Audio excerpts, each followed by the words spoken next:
Hello everyone, and welcome back to the 3T Path channel, and welcome back to our Uddhava-gita course. Now we started this wonderful chapter on Jnana Yoga. This is a great topic. It's a central topic to the path of spirituality in the yoga vision. It's central to Bhagavad-gita, Bhagavad Purana. It's all about understanding and how this jnana and also vijnana, we learned this term, jnana and vijnana, the knowledge and the realized knowledge, allow you to open up your mind. Your consciousness can now access aspects of reality, see things you could not see before. And so it's a great topic, and we're going to, in this chapter, we'll start in this class with Uddhava asking these questions. And while he's asking the questions, he's really actually presenting us valuable information. This is a common technique in the Bhagavad Purana, where the questions themselves are wonderful, and they transmit so much knowledge already. So we're going to learn a very important aspect, because why aren't more people into spirituality? Why aren't more people studying Bhagavad-gita and Uddhava-gita? Why? Because they don't even know they have the problem yet. They haven't realized, they haven't seen the problem. So understanding the problem is actually step one, and that's what we're going to be seeing in this class. Now, of course, if you want to see all the previous Uddhava-gita classes, make sure you become just a member of this channel. It's all you have to do, and the instructions are here in the description of the video.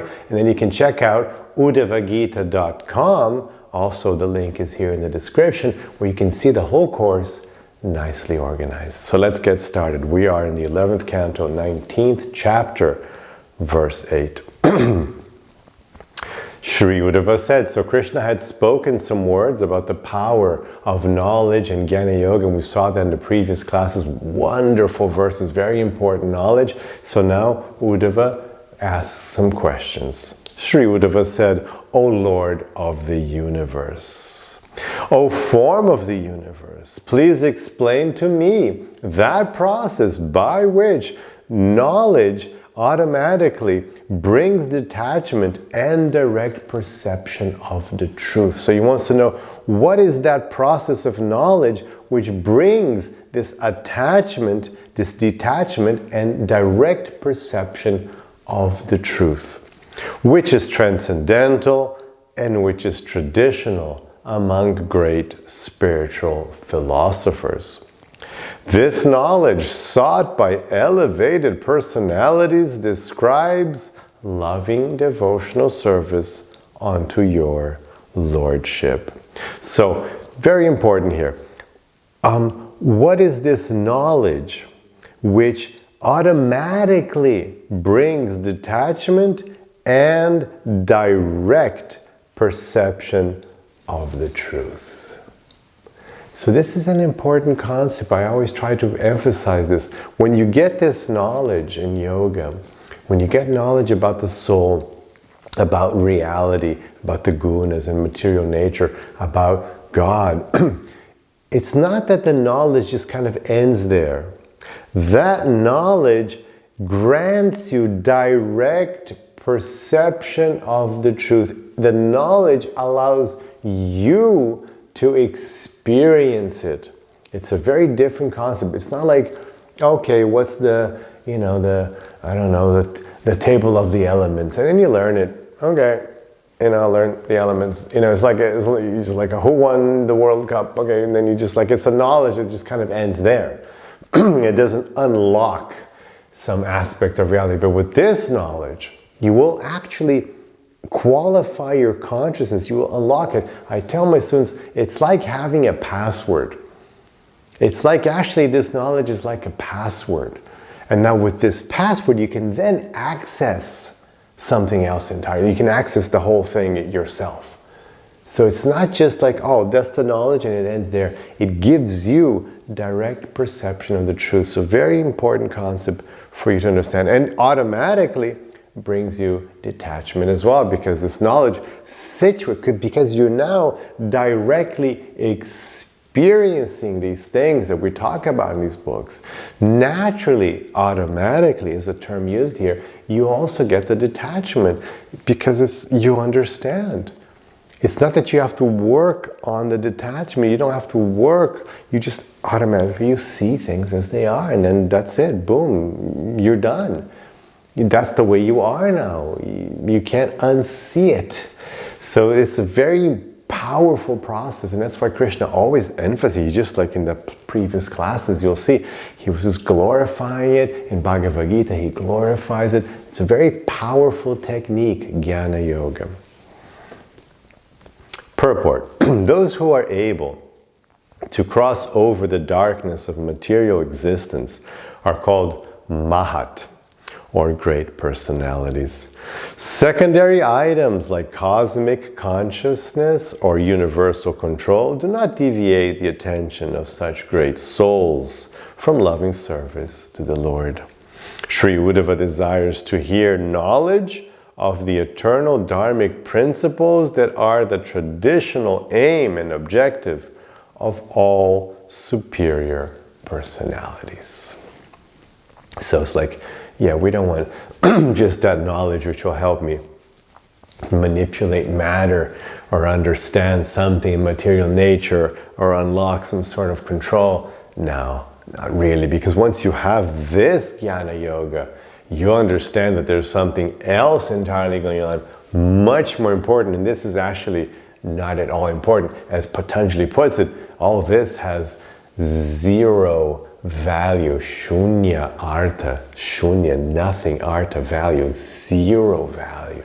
So why would you want control or manipulation or anything in something that has zero value? Okay, verse 9. My dear Lord, and now here he starts giving us some knowledge which is desperately lacking in this world. Like people don't seek the solution, which is so clearly presented here in Uddhava-gita, clearly presented in Bhagavad-gita. People don't seek the solution because they don't know the problem yet. So here's the problem. My dear Lord, for one who is being tormented on the terrible path of birth and death, and is constantly overwhelmed by the threefold miseries, I do not see any possible shelter other than your two lotus feet, which are just like a refreshing umbrella that pours down showers of delicious nectar. So, very beautiful poetics, but the problem is it's terrible. It's not beautiful at all. It's horrific. And the problem is you're being tormented on the path of birth and death, constantly overwhelmed by the threefold miseries. What are the threefold miseries? The threefold miseries is a little list they have in the Vedas. So these are the miseries coming just from nature. You know, it's heat, cold, rain, whatever, stuff coming just from nature, you know. Then problems arising from other living beings, other humans, animals. So you get bitten, you get attacked, you know. So problems coming from other living beings. And then lastly, problems coming from your own self. So things coming from your own mind, you know, so many horrible situations, so many mental disorders you have to deal with, you know, it's terrible, the depression and this and anxiety, and so all these mental and body, you know, our bodies are always like your back, this, your stomach and your intestines and your foot and your toe and your joints and your eye and your nose and ear and your teeth. So always these problems arising from your own self. So these three miseries, we're always overwhelmed by the threefold miseries. It's always we're dealing with like these troubles. And then you're on this terrible path of birth and death. It's a terrible path. How can it not be terrible? You're like dying, and then you take birth again, and then all these struggles, and then you have a whole situation of struggles, and then you die. You know, and then you take birth again, and it's another series of struggles, and then you die. It's just like, oh my gosh. And so you get out, die, do this, and then you die again, always die. So how can that not be terrible? You know, you do things and you lose everything, and if the people are dying, and then you start again, and then it's like, it's so hellish. People don't think about it, but it's actually terrible. It's a horrific problem. And in between this birth and death, then you're suffering, overwhelmed by these three miseries. So it's a terrible situation, which can so easily be resolved. Uddhava is here kind of giving the solution as well. You know, just take shelter of the lotus feet of Krishna. Then he gives this poetic, nice, imagine like it's a very hot day, and then you have this special kind of umbrella that not only is it cool, but it pours down showers of nectar. You know, so it's, you know, you're delighted, refreshed from that horrible oppressive heat. It's like that. Purport. Lord Krishna, recognizing Uddhava's highly intellectual nature. Remember that in the very beginning of the Uddhava-gita, if you go back to the beginning, the first classes, you'll see that Krishna calls Uddhava the most intelligent person on the planet. So Uddhava was like really intelligent. He was like the most intelligent human on the planet. So recognizing Uddhava's highly intellectual nature has repeatedly recommended to him that one should achieve perfection by cultivation of transcendental knowledge. But the Lord has also clearly demonstrated that such knowledge must bring one to the point of loving devotional service to Him, for otherwise it is useless. In this verse, Sri Uddhava corroborates Lord Krishna's statements that actual happiness is obtained by surrendering to His lotus feet. When the incarnation of Godhead Prithu Maharaj was crowned, the demigod Vayu presented him with an umbrella that constantly sprayed fine particles of water. So this is another avatar that was described in the Bhagavad Purana, but way back, several cantos back. And so there's this celestial umbrella that Vayu, the god of wind, gave to Prithu Maharaj that always sprayed this cooling mist. You know, so it's very nice. You go in there, it's this nice little cooling mist. It's like your own private, you know, celestial, mystical air conditioning system.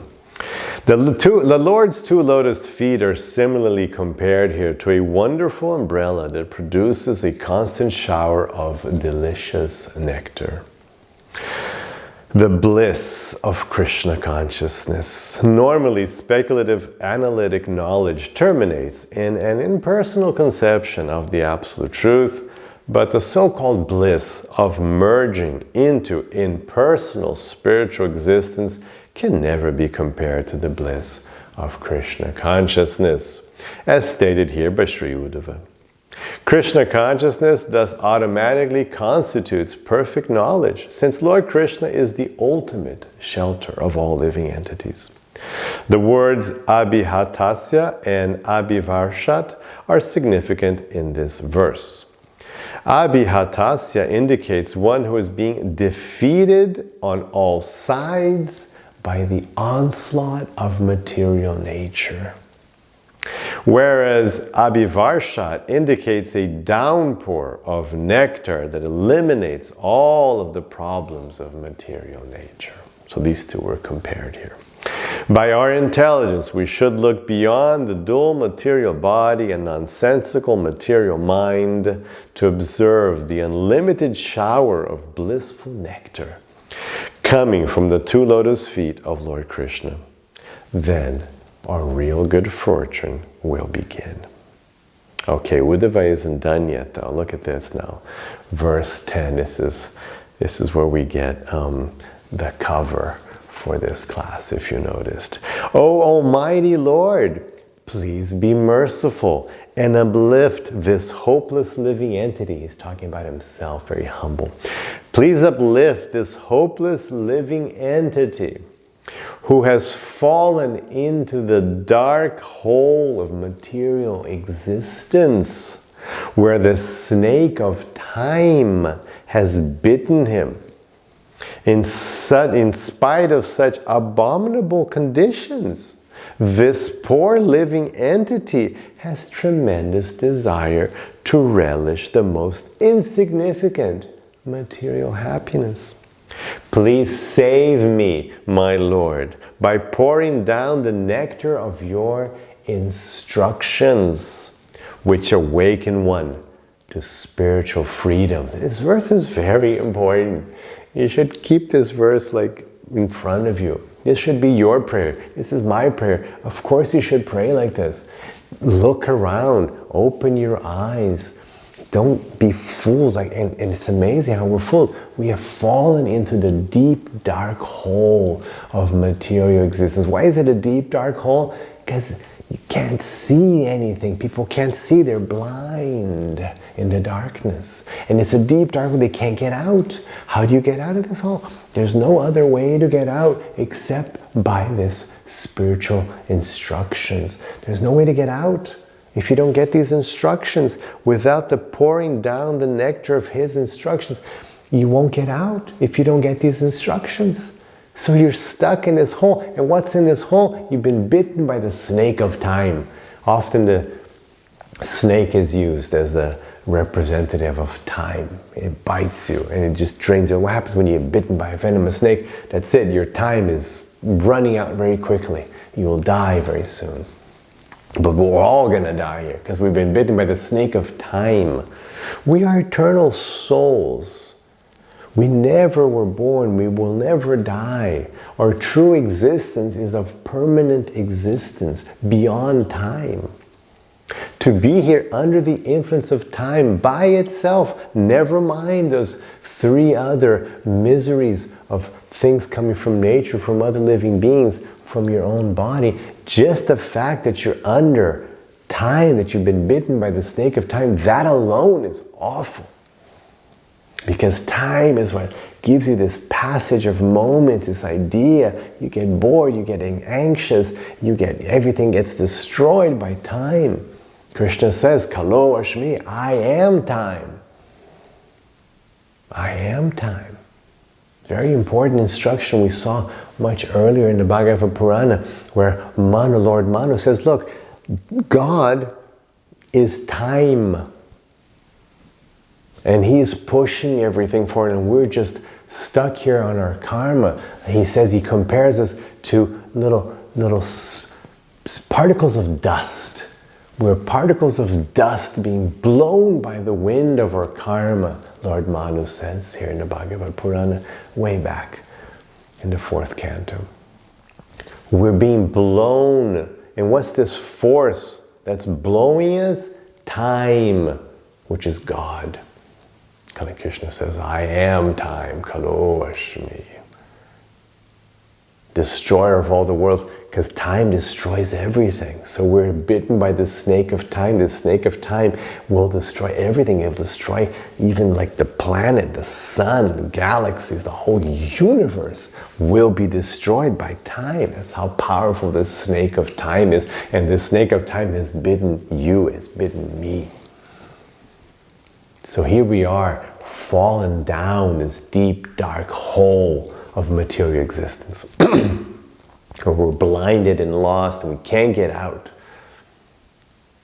And what do? We need these nectarian instructions. We need Krishna to pour down the nectar of His instructions, which awake our spiritual freedom. And then it's so easy to get out. You take shelter at the lotus feet of Krishna. You take these instructions. You take the 3T path practice. It's all there, laid out for you. Practice it, and your life is transformed. And then you'll see that this is not something that's been made up, because you will have direct perception of the truth.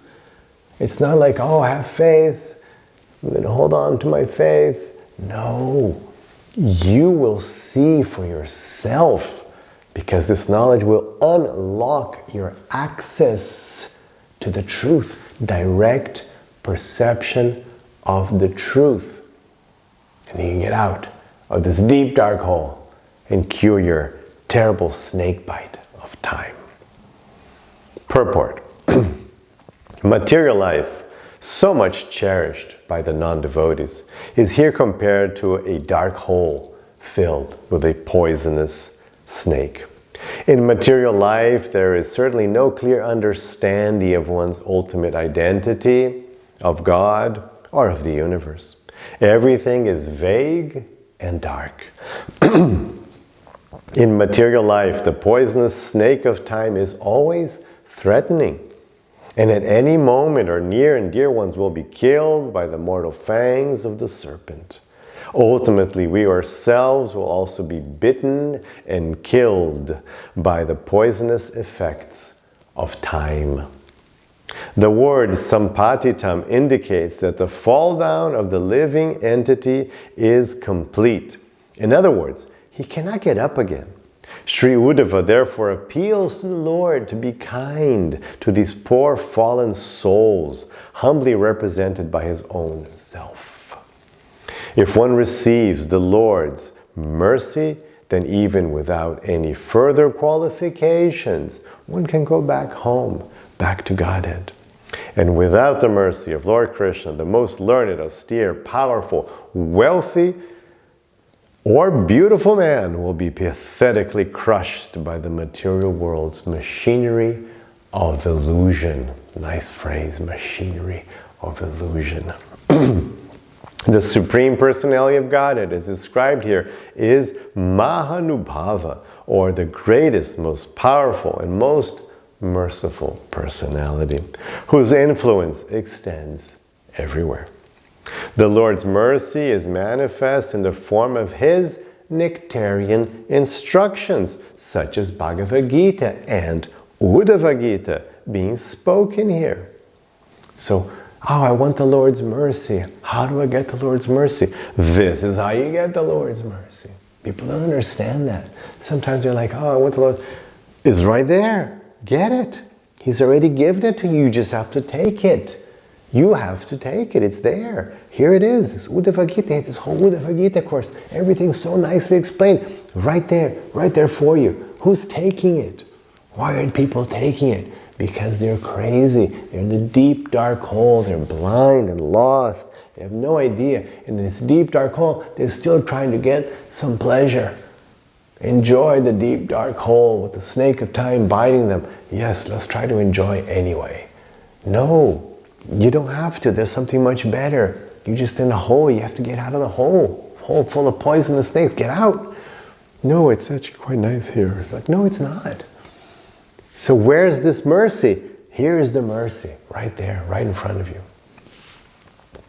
You've taken the mercy, so good for you. The word Kshudra Sukuru Tarsham reveals the irony of material existence. Although material happiness is Kshudra, or ridiculous and insignificant, or desire to enjoy it is Uru, tremendous. Or disproportionate hankering to enjoy dead matter is certainly an illusory state of mind, and it gives us constant distress, keeping us bound up in the dark hole of material existence. Every living entity should put aside his false prestige based on ephemeral bodily qualifications and appeal sincerely to the Supreme Lord Krishna for his mercy. The Lord hears every sincere appeal from even the most fallen soul. And the effects of the Lord's mercy are wonderful. Although jnanis, yogis, and karmis, fruitive workers, are laboriously endeavoring to achieve their respective goals, their position is precarious and uncertain.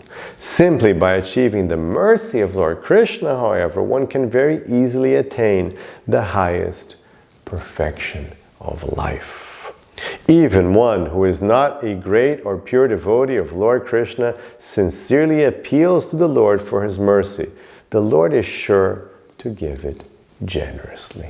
So yes, ask for this mercy, but you know where the mercy is. It's right here. It's in the Uddhava-gita. It's in the Bhagavad-gita. Take it. Take those instructions. Live those instructions. Everything's been so carefully explained, and in your life will be wonderful. Verse 11. the Supreme Personality of Godhead said. So Uddhava laid out the problem very nicely. He laid it all out. This is the situation we're in, and he asked for Krishna's mercy. How does Krishna give his mercy? Through instructions. So now Krishna is going to give us more wonderful instructions. My dear Uddhava, just as you're now inquiring from me, similarly in the past, King Yudhishthira, who considered no one his enemy, inquired from the greatest of the upholders of Dharma, Bhishma, while all of us were carefully listening. This is a technique Krishna uses. Instead of like him saying, it's like, no, tell you what, your question is very similar. We've seen this before in the Uddhava-gita. It's a very similar question to what transpired before. So let me tell you about that. So that's a way of glorifying his other devotees as well. It's a wonderful way. No, he said it perfect. Just quote that. I'll just tell you about that. And of course, this is a famous scene.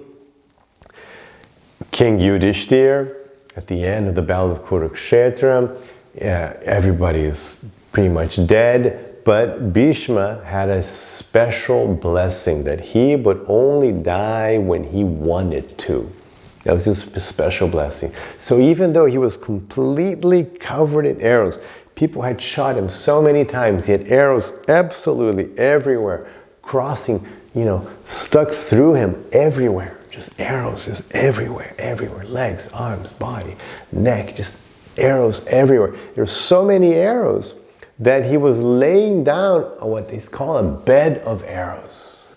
Because, it was just like they were coming through the shaft, so it was just like he couldn't even touch the ground. There were so many arrows all over his body, so he was just like lying on these arrows. But he should have died, but he had the power to not die. Only when he wanted to would he die. Special kind of power. So he's there, and he didn't want to die right away because he wanted to wait the exact right auspicious moment. Because you'll see this in Bhagavad-gita, and when Krishna describes, very briefly, he describes this process called Sad Chakra Yoga, the 6 Chakra Yoga. And so they talk about, when you leave, when there's light, when the sun is moving, this. So it's like certain conditions make it even better. So he wanted to wait those conditions. And also, Krishna was right there. Krishna was right in front of him. He wanted Krishna to be there in front of him. He wanted to die. Look at Krishna. That would be really good, right? So he wanted to be right there with Krishna. And he wanted to also help the Pandavas and help Yudhishthira, because he knew Yudhishthira would be suffering from all the carnage of the Kurukshetra war. So a huge part of the Mahabharata is just Bhishma teaching them from his bed of arrows. So he spends actually weeks teaching them wonderful instructions on Dharma, on everything, on spirituality. And so Krishna's going to be quoting that famous, wonderful moment here to Uddhava. Anyway, so we'll stop here for now, and we'll start hearing this wonderful description from Krishna in the next class, if Krishna allows. And may you have the rest of your day with lots of peace and lots of love. Hare Krishna.